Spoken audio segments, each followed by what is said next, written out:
Naranasan mo na ba ang iyong pananampalataya sa isang bagay na hindi talaga sinabi ni Jesus? Paano kung sinabi ko sa iyo na ang ilan sa mga naka-quote na mga parirala sa simbahan, ang mga ito ay kumapit sa mga oras ng krisis, ulitin, sa aming mga panalangin, at kahit na nangangaral mula sa pulpito, ay hindi matatagpuan kahit saan sa Biblia? Oo, narinig mo iyon ng tama. At mas masahol pa, hinuhubog nila ang iyong pananampalataya, ang iyong pananaw sa Diyos, at ang iyong espiritual na pagkakakilanlan sa mga paraan na maaaring mapanganib na nakaliligaw.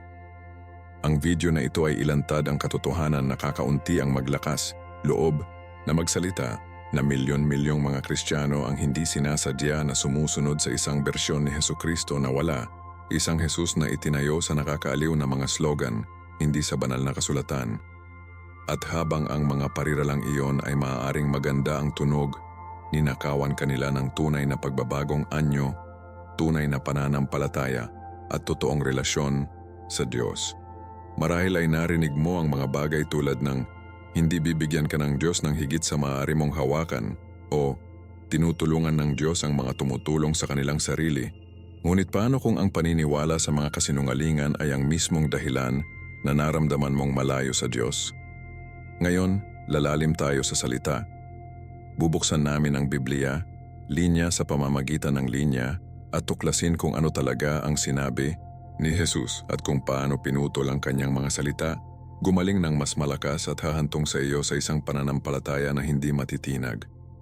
Hindi lang ito ibang pagtuturo, ito ay isang wake-up call. Dahil sa sandaling alam mo ang katotohanan, hindi ka makakapag-ayos ng kahit anong mas kaunti, kaya manatili sa akin hanggang sa huli. Dahil ang maririnig mo ngayon ay maaaring magbago lamang sa paraan na sinusunod mo si Jesus magpakailanman. Kung nadama mo na nalilito, nabigo o natigil sa espiritual, kung naisip mo na kung bakit ang iyong pananampalataya ay mahina o kung bakit tila tahimik ang Diyos, ang video na ito ay may hawak na sagot. At sa oras na tapos na tayo, malalaman mo mismo kung ano ang bitawan at kung ano ang hahawak para sa natitirang bahagi ng iyong buhay. Mayroong isang taludtod na marahil ay narinig mo sa simbahan na hindi mabilang na beses, sinipin ng may pagnanasa, marahil ay nakasulat kahit na isang plaka na nakabitin sa isang dingding ng sala. Ngunit narito ang shocker. Hindi kailanman sinabi ni Jesus. Sa katunayan, ang isang nakakagulat na bilang ng mga sikat na kasabihan na Kristiyano ang mga magagandang parirala na madaling gumulong sa dila ay wala sa Biblia. At kahit na nakababahala, malinaw nilang binubuo ang imahe ni Hesukristo sa isang taong hindi niya sinasabing.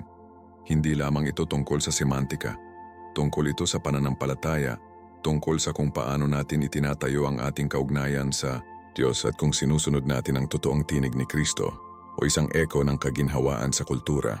Ang panganib ay totoo at ang mga kahihinatnan ay espiritual. Ano ang mangyayari kapag naniniwala ang mga tao sa isang bersyon ni Jesus na wala? Kapag ang tradisyon ay nagbubuong katotohanan, ang pundasyon ay nagsisimula na mag-crack at ang pananampalataya na itinayo sa katang-isip ay hindi makatiis sa mga bagyo sa buhay. Maraming mga naniniwala ang nakakakita ng kanilang sarili sa espiritual na pagkalito, hindi dahil kulang sila ng pagnanais para sa Diyos, ngunit dahil itinayo nila ang kanilang mga inaasahan sa mga parirala na tunog na banal, ngunit walang ugat sa Biblia. Maglaan ng sandali upang sumasalamin. Ilan ang mga bagay na pinaniniwalaan mo lamang dahil narinig mo ang mga ito ng paulit-ulit. Tinutulungan ng Diyos ang mga tumutulong sa kanilang sarili. Sundin ang iyong puso. Inaayos ng pananampalataya ang lahat. Ang mga mantras na ito ay bumagsak tulad ng banal na kasulatan, ngunit wala sila sa mga turo ni Jesus. At narito ang pangunahing mensahe. Kung ang ating espiritual na pagkakakilanlan ay nakaugat sa mga bagay na hindi sinabi ni Jesus, hinahabol natin ang mga anino. Hindi ito isang maliit na isyu. Hinawakan nito ang puso ng Ebanghelyo. Ang pananampalataya ng walang katotohanan ay nagiging marupok tulad ng pagbuo ng isang bahay sa buhangin. Binalaan tayo ni Hesukristo tungkol sa panganib na ito sa Mateo 7:26-27. At gayunpaman, napakaraming ngayon na hindi sinasadya na nahuhulog sa bitag na ito, na naligaw ng mga salitang hindi niya kailanman nagsalita. Maging malinaw, hindi Dumating si Jesus upang maging komportable tayo. Napunta siya upang palayain tayo. At ang kalayaan ay nagsisimula sa katotohanan. Malinaw na sinasabi ito ng Juan 8:32. Kung gayon malalaman mo ang katotohanan at ang katotohanan ay magpapalaya sa iyo. Ngunit paano tayo magiging malaya kung kumapit tayo sa mga kasinungalingan? Ang mga misquote na ito ay lumikha ng isang maling salaysay na ginagawang malambot, kaaya-aya at maginhawa si Jesus kapag ang tunay na si Jesus ay nanawagan ng pagsuko para sa sakripisyo, para sa pananampalataya na naglalakad sa apoy. Mas madaling maniwala sa isang Jesus na nagpapasaya mula sa mga gilid kaysa sa nagsasabing, "Kunin ang iyong krus araw-araw," Lucas 9:23. Ngunit ang tawag ng Diyos ay hindi kailanman naging madali. Ito ay tungkol sa pagbabagong anyo. At ang pagbabagong iyon ay nagsisimula sa sandaling pinakawalan natin ng mga kasiya, siyang kasinungalingan at kumapit sa banal na katotohanan. Ang isa sa mga pinakadakilang panganib ng mga tinatawag na Christian na kasabihan ay kung paano banayad na pinalayo nila ang ating pag-unawa sa biyaya. Kapag may naririnig, tinutulungan ng Diyos ang mga tumutulong sa kanilang sarili. Ang focus ay lumilipat mula sa krus hanggang sa self-effort. Ngunit ang Biblia ay malinaw. Ang aming tulong ay nagmula sa Panginoon, awit 121:2, hindi mula sa ating sariling pagsusumikap. Ang Ebanghelyo ay hindi tungkol sa pagganap, tungkol ito sa pagsuko. At gayon pa man, hinayaan nating muling isulat ng kultura ang mga termino. Panahon na upang bumalik. Oras upang i-reset ang ating mga puso at isipan sa talagang sinabi ni Jesus. Sapagkat ang kanyang mga salita ay hindi kailanman malabo, hindi kailanman walang laman, at hindi naglalayong kiliti ang mga tainga. Pinutol nila ang malalim, gumagaling, sila ng lubusan, at ginagabayan nila kami sa isang buhay na nakaugat sa kapangyarihan at pagkakaroon ng Diyos mismo. Kaya narito ang paanyaya, hindi ang hamon. Alisin ang ingay, ang mga pag-uulit, ang kaakit-akit ngunit walang laman na mga parirala. Hayaan ang pananampalataya na itayo sa totoong pundasyon. Hesukristo, ang buhay na salita. Hayaan ang bawat mananampalataya na suriin kung ano ang tunay na pinaniniwalaan nila tungkol sa Diyos. At kung ito ay hugis ng Biblia o sa tradisyon, dahil lamang kapag alam natin ang kanyang tinig, ang kanyang tunay na tinig, maaari ba nating sundin siya sa buhay na ipinangako niya? At kaibigan, ang buhay na iyon ay hindi itinayo sa kung ano ang maganda. Ito ay itinayo sa katotohanan na nagbabago. Ngayon tingnan natin kung paano madaling kumalat ang mga maling turo na ito. Mayroong isang mapanganib na mapang akit tungkol sa pamilyar. Kapag ang isang parirala ay paulit, ulit, lalo na mula sa isang pulpito o sa loob ng isang pamayanang Kristiyano, nagsisimula itong pakiramdam ng katotohanan. Ngunit ipos at tanungin, saan ito nagmula? Ito ba ay dumaloy mula sa bibig ni Hesukristo o ito ba ay isang komportableng eko na dumaan sa kultura? Ang isa sa mga karaniwang halimbawa ay tinutulungan ng Diyos ang mga tumutulong sa kanilang sarili. Ito ay tunog na nagbibigay lakas, di ba? Hinuhugot nito ang kaakuhan, pinalakpakan ang pagsandig sa sarili, at maayos na umaangkop sa isang kultura ng pagmamadali. Ngunit narito ang twist, hindi lamang ito hindi magbiblikal, ito ay anti-biblical. Ang mismong kakanyahan ng Ebanghelyo ay tinutulungan ng Diyos ang walang magawa, iligtas ang mga nasira, at itinaas ang mga hindi may angat ang kanilang sarili.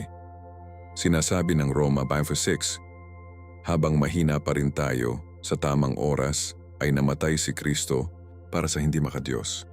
Hindi iyon tulong sa sarili, ang banal na biyaya na iyon, ang isa pang parirala na sumisilip sa mga sermon at espiritual na pag-uusap ay, hindi ka bibigyan ng Diyos ng higit sa maaari mong hawakan. Madalas itong sinabi ng may mabuting hangarin, kadalasan kapag ang isang tao ay dumadaan sa pagdurusa. Ngunit ang ideyang ito ay hindi talaga nagmula kay Jesus. Ito ay isang baluktot na interpretasyon ng mga taga Korinto 10:13 na pinag-uusapan ng tukso, hindi naghihirap. Sinabi ng taludtod na hindi tayo papayagan ng Diyos na higit sa kung ano ang maaari nating madala at magbibigay siya ng isang paraan.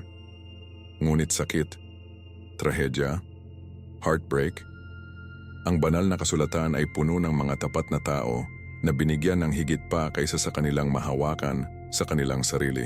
Tanungin mo lang si Job, tanungin si Paul, tanungin si Jesus sa Getsemani.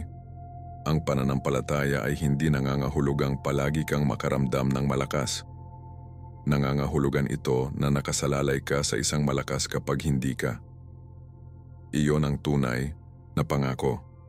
Ang mga pamilyar na kasinungalingan na ito ay maaaring mukhang hindi nakakapinsala, ngunit nagdadala sila ng mabibigat na mga kahihinatnan. Una, inililipat nila ang bigat ng pananampalataya na malayo sa Diyos at papunta sa individual. Kapag naniniwala ang isang tao na tinutulungan ng Diyos ang mga tumutulong sa kanilang sarili, nagsisimula silang magsikap sa halip na sumuko. At ang pagsusumikap ay humahantong sa burnout, pagkadismaya, isang pananampalataya na parang isang pasanin kaysa sa isang pagpapala. Hindi nagtuturo ang Biblia na kailangan mong kumita ng tulong ng Diyos. Medyo kabaligtaran ipinahayag nito na ang kanyang biyaya ay isang regalo. Efeso 2:8-9. At kapag sinimulan ng mga tao ang pagbuo ng kanilang teolohiya sa mga akit na kasabihan kaysa sa banal na kasulatan, lumikha sila ng isang Jesus na wala, isang karikatura na idinisenyo upang aliwin kaysa sa pagkumbinsi. Ngunit si Jesucristo ay hindi dumating upang maging palad. Dumating siya sa Panginoon. Pag-usapan natin ang tungkol sa emosyonal na epekto. Kapag ang buhay ay hindi napupunta tulad ng inaasahan, kapag nabigo ang trabaho, ang sakit ay bumalik, ang panalangin ay tila hindi nasagot, ang mga naniniwala na kumapit sa mga maling pariralang ito ay nagsisimulang makaramdam ng pagkakanulo. Kinu-question nila ang kanilang pananampalataya. Hindi na pagtanto na hindi ito ang Biblia na pababayaan sila. Ito ang peking bersyon na itinuro sa kanila. Iyon ang panganib. Hindi lamang maling impormasyon, ngunit maling pagpapahayag. Pinalitan nito ang isang tagapagligtas na naglalakad sa amin sa apoy na may pantasya, na nagpapakita lamang kapag makinis ang buhay. At pagdating ng bagyo, ang haka-haka na si Jesus ay nawawala, nag-iiwan ng pagkalito sa kanyang lugar. Ngunit ang tunay na si Jesus, ang taong nagpapawis ng dugo sa paghihirap, na umiyak sa isang libingan, na naghang sa isang krus, hindi siya nangako. Nangako siyang presensya. Ipinangako niya ang layunin sa pamamagitan ng sakit. Kaya, ano ang solusyon? Nagsisimula ito sa kamalayan. Ang pagkilala na dahil lamang sa isang bagay na tunog ng Biblia ay hindi nangangahulugang ito ay Biblia. Ang pananampalataya ay hindi itinayo sa mga sticker ng bumper o mga quote ng Pinterest. Itinayo ito sa buhay na salita ng Diyos. Nangangahulugan ito na bumalik sa banal na kasulatan, paghahambing ng bawat parirala sa tunay na sinabi ni Jesus. Nangangahulugan ito ng pagsubok sa diwa ng kung ano ang pinaniniwalaan natin, tulad ng Juan Crowat, Ockham na nagtuturo sa atin na gawin. At higit sa lahat, nangangahulugan ito ng pagpili ng katotohanan sa tradisyon, kahit na ang katotohanan ay hindi komportable, ngunit sa kakulangan sa ginhawa na nagsisimula ang totoong paglaki. Ngayon tingnan natin ng mas malalim sa kung paano ang mga maling turo na ito ay pinamamahalaang kumalat ng napakabilis at nakakumbinsi sa buong mga pamayanan ng modern faith. Hindi ito gaanong kasinungalingan na pakiramdam tulad ng katotohanan. Ulitin ito ng madalas. Iyon mismo kung gaano karami sa mga maling turo na ito ang nakamit sa simbahan. Hindi sila kumalat sa pag-aaral o paghahayag, ngunit sa pamamagitan ng pag-uulit. Mula sa mga pulpito hanggang sa mga podcast, mula sa mga meme ng social media hanggang sa mga pag-uusap sa maliliit na grupo, ang mga pariralang ito ay kumakalat tulad ng espiritual na alamat.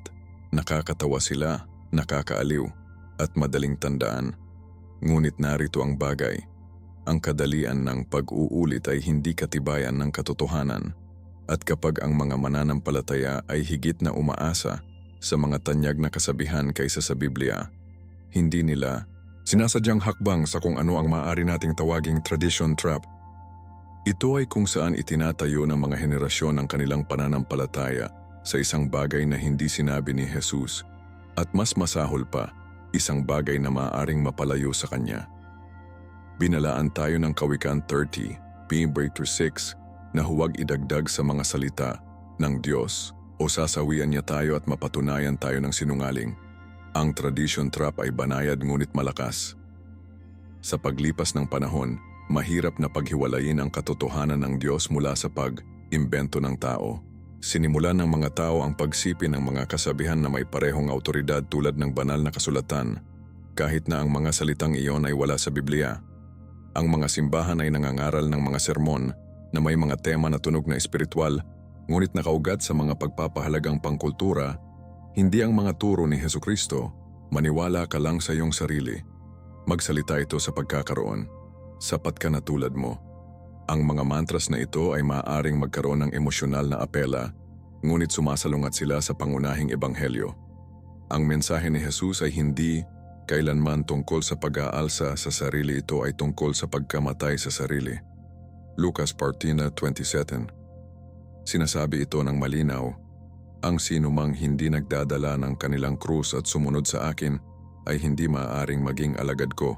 At gayunpaman, maraming mga mananampalataya ang hindi sinasadya na hinuhubog ng wika ng TikTok kaysa sa katotohanan ng banal na kasulatan. Mayroon ding isang bagay na mapanganib na mapang-akit tungkol sa mga maling turo na ito. Nag-apela sila sa pagmamataas at kontrol.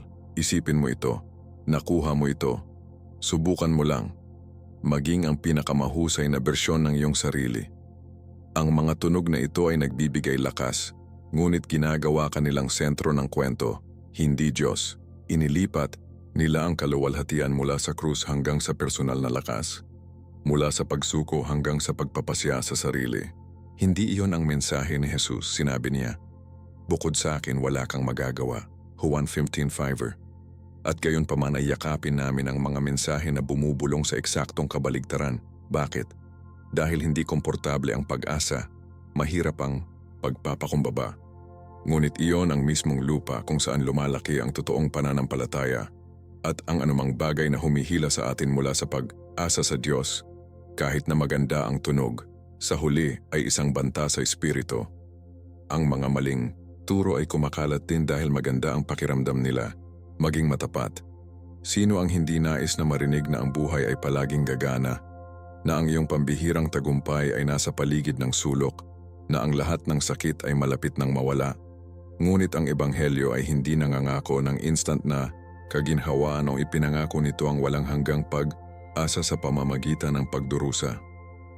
Kapag ang mga Kristiyano ay kumapit sa mga motivational slogans sa halip na ang buhay na salita, sila ay naging malnourished sa espiritual.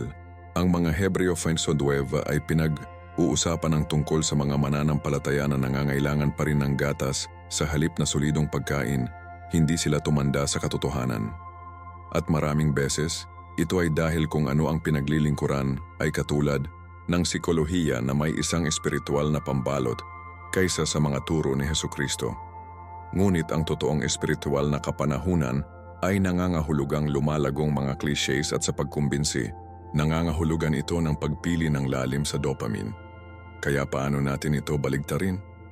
Paano natin mababawi ang hilaw, walang kompromiso na katotohanan ng ebanghelyo? Nagsisimula ito sa pamamagitan ng pagsira sa ikot ng pag-uulit, sa pamamagitan ng matapang na magtanong, sinabi ba talaga ni Jesus? At sa pamamagitan ng pagpapaalam sa banal na kasulatan, hindi kultura ang ating pundasyon. Nangangahulugan ito ng pagbubukas ng Biblia kahit na hamon nito ang lahat ng naisip nating alam. Nangangahulugan ito na yakapin ang mga turo na hindi lamang nagbibigay inspirasyon, ngunit nagbabago. At nangangahulugan ito na isuko ang ating pagmamataas, pangangailangan para sa kontrol at maging ang aming mga kagustuhan. Sapagkat pagkatapos lamang ay maririnig natin ang tunay na sinabi ni Jesus at hindi lamang ang inaasahan nating sinabi.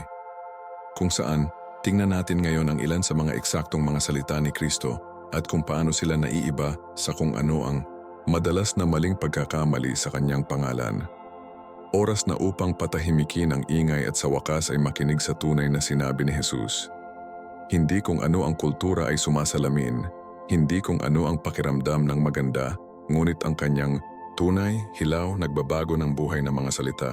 Ang isa sa mga hindi pagkakaunawaan ng mga ideya sa modernong Kristyanismo ay dapat nating linisin ang ating sarili bago lumapit sa Diyos. Ngunit hindi kailanman sinabi ni Jesus iyon. Sa katunayan, sinabi niya ang kabaligtaran. Sa Mateo 11:28, ipinahayag niya, "Halika sa akin kayong lahat na pagod at pasanin, at bibigyan kita ng pahinga." Pansinin kung ano ang hindi niya sinabi. Hindi niya sinabi na, "Lumapit ka sa akin sa sandaling pinagsama mo na." Inanyayahan niya, ang pagod hindi ang karapat-dapat. At ang isang pahayag na iyon ay dumadaloy sa relihiyon sa ulo nito, sapagkat ang tunay na pananampalataya ay hindi tungkol sa pagdating perpekto. Ito ay tungkol sa darating na nasira at nagtitiwala na gagawin ng Diyos ang pagpapagaling. Kung gayon ang ideya na dapat nating subukan ng mas mahirap, gumawa ng higit pa patuloy na magsisikap na kalugdan ng Diyos. Ngunit muli, buwag ni Jesus si Kristo na salaysay na iyon. Sa Juan 21:9, nililinaw niya ito. "Bukod sa akin, wala kang magagawa. Hindi kaunti, hindi bahagya, ngunit wala." Ang ganitong uri ng katotohanan ay nakakumpirma sa ating pagmamataas. Nakakumbinsi ito sa atin, sapagkat walang halaga ng pagsisikap, talento o disiplina sa sarili ay maaaring mapalitan ang pag-asa sa Diyos. At gayon paman, maraming mga naniniwala ang nabubuhay tulad ng sinabi niya, "Subukan ang iyong makakaya at makakasalubong kita sa kalahati." Ang kasinungalingan na iyon ay lumilikha ng pagkapagod. Ito ay humahantong sa isang pananampalataya na itinayo sa pagganap sa halip na biyaya, ngunit inanyayahan tayo ni Jesus na sumunod sa Kanya upang magpahinga sa relasyon, hindi paggawa sa relihiyon. Iyon ay isang radikal na pagkakaiba at ito ang puso ng Ebanghelyo. Ang isa pang maling ideya na gusto naming kumapit ay, hindi kabibigyan ng Diyos ng higit sa maaari mong hawakan. Ngunit hindi rin sinabi ni Jesus iyon. Ang sinabi niya ay mas matapat at higit na umaasa. Sa Lucas 9:23 sinabi niya, "Ang sino mang nais na maging alagad ko ay dapat tanggihan ang kanilang sarili at gawin ang kanilang krus araw at sundan ako." Hindi iyon parang kaginhawaan, parang pangako. Si Jesus ay hindi nangangako ng isang madaling landas. Ipinangako niya ang kanyang presensya sa landas. At kapag ang bigat ng buhay ay nakakaramdam ng pagdurog, ang kanyang lakas ay nagiging ating lakas. Hindi itinuturo ng Biblia na hindi tayo kailanman mapapawi. Itinuturo nito na sa labis na labis, hindi tayo iiwan ng Diyos. Tunay na pananampalataya, iyon, nagtitiwala kahit na labis na hawakan ang nag-iisa. Ang sinabi ni Jesus na patuloy na itinuro sa pagsuko, hindi nagsusumikap. Sinabi niya sa mayamang batang pinuno na isuko ang lahat at sundan siya, Mateo 19:21. Pinuri niya ang maniningil ng buwis na talunin ang kanyang dibdib at sumigaw ng awa, Lucas 18:13. Hindi ang Fariseo na gumanap ng walang kamali. Mali, pinagpala niya ang mahihirap sa espiritu, maamo, ang mga nagdadalamhati, Mateo 5. Hindi ang tiwala at sapat sa sarili. Nangangahulugan ito na ang pagsunod kay Jesus ay hindi tungkol sa pagkilos ng malakas, tungkol sa pag-amin ng kahinaan at pagsandal sa kanyang lakas. Ito ay tungkol sa pang-araw na pagsuko, tungkol sa pagpapaalis sa ilusyon ng kontrol at pagpili na magtiwala kahit na may gasto sa amin. Ang ganitong uri ng pananampalataya ay hindi malambot, sakripisyo, ito. Ngunit sa pagsuko na yon, nahanap natin ang tunay na kalayaan. Totoong pagbabagong anyo, isang kapayapaan hindi maibibigay ng mundo. Kaya sa susunod na may isang tao na nagtatapon ng isang espiritual na tunog na parirala, ipos at tanungin, sinabi ba talaga ni Jesus? At pagkatapos ay pumunta sa mga ebanghelyo, Mateo, Mark, Lucas at John, hawak nila ang tunay na mga salita ni Kristo. Basahin ang mga ito. Pagnilay, nilay sa kanila. Hayaan silang harapin ka, aliwin ka, at baguhin ka. Dahil hindi ito tungkol sa kung ano ang sikat, ito ay tungkol sa kung ano ang makapangyarihan. At ang kanyang tunay na mga salita, lamang ang may kapangyarihan upang makatipid, magpagaling, upang maibalik ang iyong kaluluwa. Ngayon gawin natin ito kahit na mas malalim sa pamamagitan ng paggalugad, kung ano ang mangyayari sa ating pananampalataya kapag ibinabatay natin ito sa mga kasinungalingan. Kapag hindi natin sinasadyang itatayo ang ating pakikipag, ugnay sa isang bersyon ni Jesus na hindi kailanman umiiral. Kapag ang isang tao ay nagtatayo ng kanilang pananampalataya sa isang bagay na hindi sinabi ni Jesus, hindi lamang sila nagkamali, sila ay naligaw. At hindi iyon isang maliit na isyu. Ito ay isang espiritual na krisis. Dahil sa sandaling sinimulan natin ang paniniwala sa isang bersyon ni Jesus na hindi nakahanay sa banal na kasulatan, nagsisimula tayong sumunod sa isang tagapagligtas na wala. Ang ganitong uri ng pananampalataya ay nararamdaman ng tama. Maaari rin itong magbigay ng inspirasyon, pag-udyok o pansamantalang pag-aliw. Ngunit sa huli, ang katotohanan ay bumangga sa pantasya. Hindi mababayaran ang mga panukalang batas. Ang sakit ay hindi mawawala. Ang mga panalangin ay tila hindi sinasagot. At bigla, ang Jesus na naisip namin na alam nating tila malayo. Ngunit narito ang katotohanan. Hindi ito si Jesus na nabigo. Ito ang maling bersyon na pinaniniwalaan namin, isang produkto ng kultura hindi sa Biblia. At ang pagsasakatuparan na iyon ay nanginginig sa pangunahing pananampalataya, ang isa sa mga pinakanakakapinsalang kahihinatnan ng paniniwala sa espiritual na kasinungalingan ay ang paglikha ng mga maling inaasahan. Ang mga tao ay nagsisimulang mag-isip na ang pagkakaroon ng pananampalataya ay nangangahulugang ang lahat ay gagana ng perpekto. Kung naniniwala lang ako ng sapat, aayusin ng Diyos ang lahat. Kung titi ako, mayaman ako. Kung nagdarasal ako ng husto, mawawala ang aking mga problema. Ngunit wala rito ang ipinangako ni Jesus. Sa halip, sinabi niya, sa mundong ito magkakaroon ka ng problema. Juan 16:33, hindi iyon babala, ito ay isang garantiya. Gayunpaman sinabi rin niya, take heart, napagtagumpayan ko ang mundo. Kaya, magkakaroon ng sakit ngunit ang kapayapaan din. Magkakaroon ng kaguluhan ngunit pati na rin si Kristo. Kapag inaasahan nating mabubura ang pananampalataya, mag-set up tayo para sa pagkabigo. Ngunit kapag nauunawaan natin ang pananampalataya bilang lakas sa pamamagitan ng mga problema, ang ating mga espiritual na ugat ay lumalalim kaysa sa naisip natin. Ang mga maling paniniwala ay humahantong din sa mapanganib na mga konklusyon tungkol sa pagkatao ng Diyos. Halimbawa, kapag ang isang tao ay naniniwala na nais ng Diyos na maging masaya ako, maaari nilang simulan ang pag-iisip na ang anumang bagay na nakakagambala sa kanilang kaligayahan ay dapat na nasa labas ng kalooban ng Diyos. Ngunit ang Biblia ay hindi kailanman tinukoy ang layunin ng Diyos para sa atin bilang kaligayahan, tinukoy ito bilang kabanalan. Sa 1 Pedro 4:2, sinabihan tayo, maging banal sapagkat ako ay banal. Mas mataas na pagtawag iyon. Ang Diyos ay higit na nagmamalasakit sa iyong espiritual na kapanahunan kaysa sa iyong pansamantalang kaginhawaan. Kapag hinahabol natin ang kaligayahan bilang tanda ng banal na pabor, napalampas natin ang pagpino ng apoy ng mga pagsubok na talagang nagpapalalim ng ating pananampalataya at nagbabago sa ating mga puso. Minsan, pinapayagan ng Diyos ang kakulangan sa ginhawa, hindi parusahan ngunit linisin.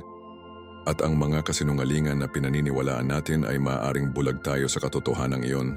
Sa paglipas ng panahon, ang mga mananampalataya na nagtitiwala sa mga maling turo ay maaaring maging masiraan ng loob sa buong ideya ng Diyos. Sinimulan nila ang pagtatanong sa kanyang kabutihan, ang kanyang pagiging malapit, maging ang kanyang pag-iral hindi dahil nagbago ang Diyos ngunit dahil ang kanilang mga inaasahan ay itinayo sa katang-isip. Maaari nilang sabihin ang mga bagay tulad ng, sinubukan ko ang pananampalataya at hindi ito gumana.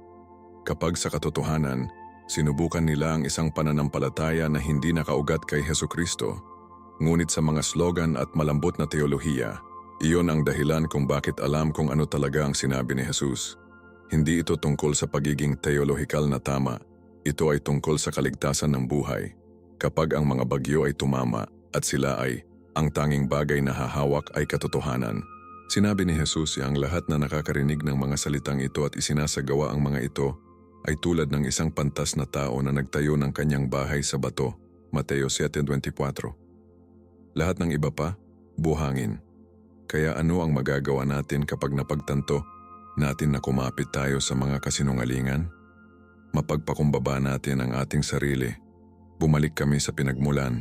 Hinahayaan namin ang banal na kasulatan na iginawad ang aming mga inaasahan at binago ang aming pag-unawa sa kung sino ang tunay na Diyos.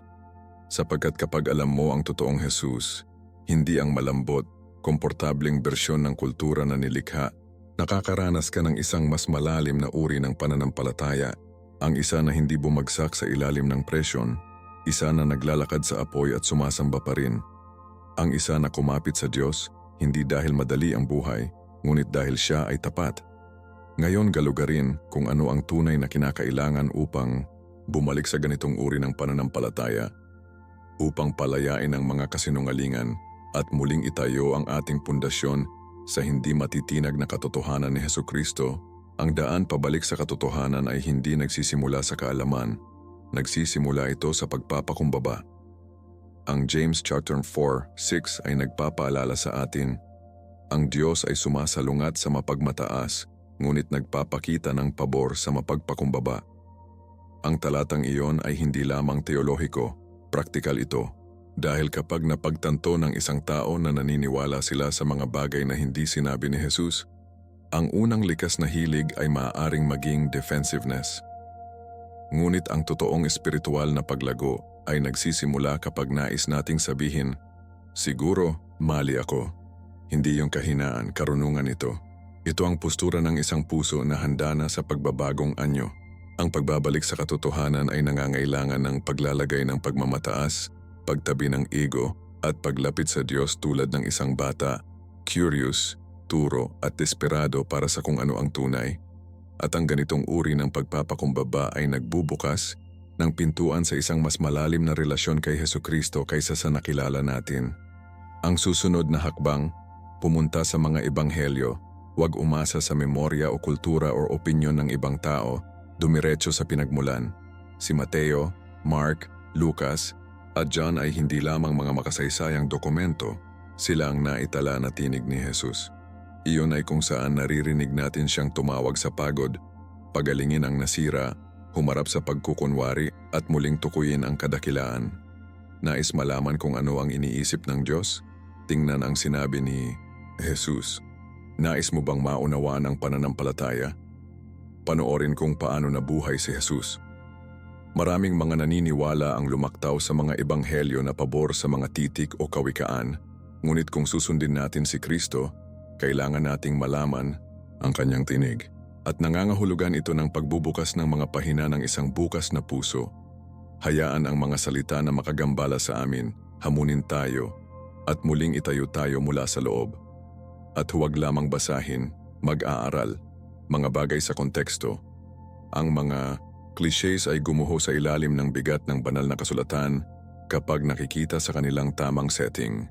Maglaan ng oras upang maunawaan kung sino ang nakikipag-usap kay Jesus, kung ano ang sitwasyon, at kung paano kinokontrol ng kanyang mensahe ang mga modernong pagbaluktot. Sa halip na tanungin, ano ang ibig sabihin sa akin ng talatang ito? Simulan ang pagtatanong, ano ang ibig sabihin ni Jesus nang sinabi niya ito? Ang shift na yun lamang ay maaaring baguhin ang lahat. Dahil hindi kami naghahanap ng personalized na kaginhawaan, naghahanap tayo ng banal na katotohanan. At kapag pinag-aaralan natin ang Biblia ng may paggalang at gutom, itinigil namin ang nakikita ito bilang isang libro ng mga quote at sinimula ng pamumuhay bilang isang mano-manong para sa kaligtasan ng buhay. Hindi tungkol sa paghawak ng mga taludtod upang suportahan ang ating mga damdamin. Tungkol sa pagpapaalam sa banal na kasulatan ang ating pagkakakilanlan kay Kristo, ang isa sa mga pinakamalakas na bagay na maaaring gawin ng isang mananampalataya ay payagan si Jesus, naguluhin sila. Hayaan siyang i-flip ang mga talahanayan sa iyong templo, tulad ng ginawa niya sa Mateo 21. Hayaan niyang harapin ang iyong mga gawain, ang iyong komportableng paniniwala, ang iyong malambot na teolohiya.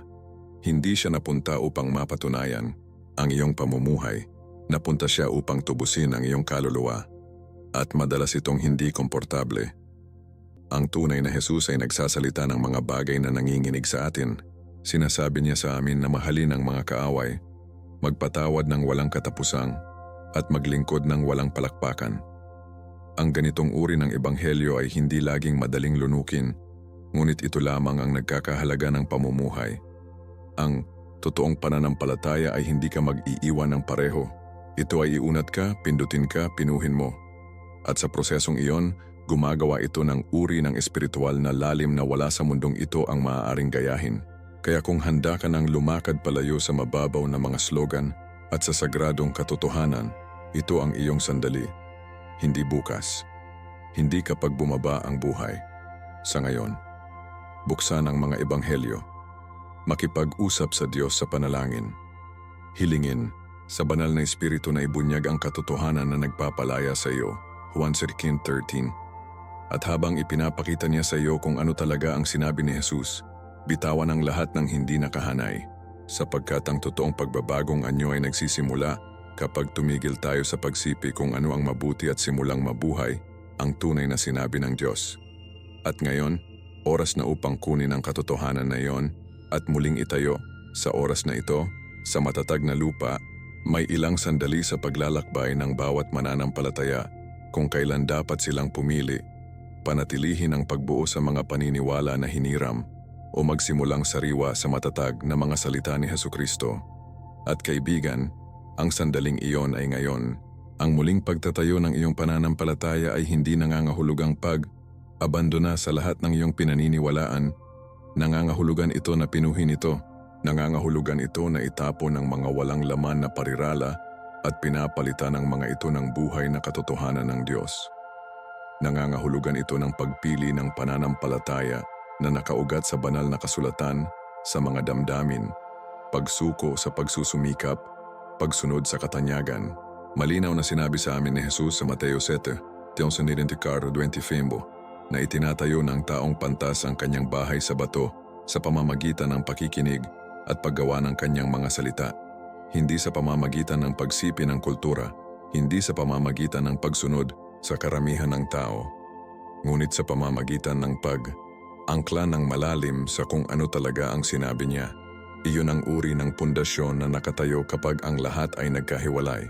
Ngunit narito ang hitsura ng muling pagtatayo, araw-araw sinasadya at madalas na hindi komportable. Nagising ito at nagtanong, Lord, ano ang sasabihin mo? Bago suriin ang sinasabi ng iba. Binubuksan nito ang Biblia hindi lamang para sa inspirasyon kundi para sa pagtuturo. Natututo itong manalangin mula sa isang lugar ng pag-asa, hindi hinihiling. At kapag magulo ang buhay, hindi ito tumatakbo sa mga kaakit-akit na quote. Tumatakbo ito kay Kristo. Dahil ang katotohanan ay hindi nakaistilong. Walang tiyak na oras.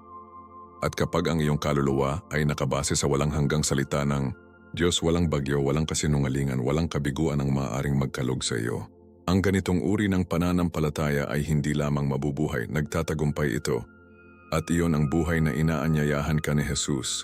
Hindi isang pagganap, hindi pagiging perpekto, ngunit malalim, hindi matitinag na koneksyon sa Kanya. Maging matapat, hindi ito madali. Nangangailangan ito ng isang uri ng espiritual na katapangan na kakaunti ang pinag-uusapan. Mas madaling sumama sa daloy upang patuloy na sabihin kung ano ang sinasabi ng iba. Ngunit ang ebanghelyo ay hindi kailanman tungkol sa kadalian. Ito ay tungkol sa kawalang hanggan. At hindi ka ginawang timpla, ikaw ay ginawang hiwalay. Tinatawag tayo ng Roma 12, na mabago ng pag-update ng iyong isip. Nangangahulugan ito ng pagpapakawala sa mga pagpapalagay. Nangangahulugan ito na tumanggi na umayon sa pakiramdam na mahusay na teolohiya. At nangangahulugan ito ng pagbuo ng iyong buhay, iyong mga dalangin, ang iyong tunay na pagkakakilanlan sa mga salita ni Jesus. Dahil kapag iyon ang iyong pundasyon, ang iyong pananampalataya ay hindi pumutok sa ilalim ng presyon. Ito ay lumiwanag sa ilalim ng presyon. Nangangahulugan din ito ng paggawa ng isang paglipat sa iyong inulit. Itigil ang pagsipi sa hindi kailanman sinabi ni Jesus. Itigil ang pagbabahagi ng kalahating katotohanan na nakamask sa wikang Kristiyano. Mahalaga ang iyong mga salita.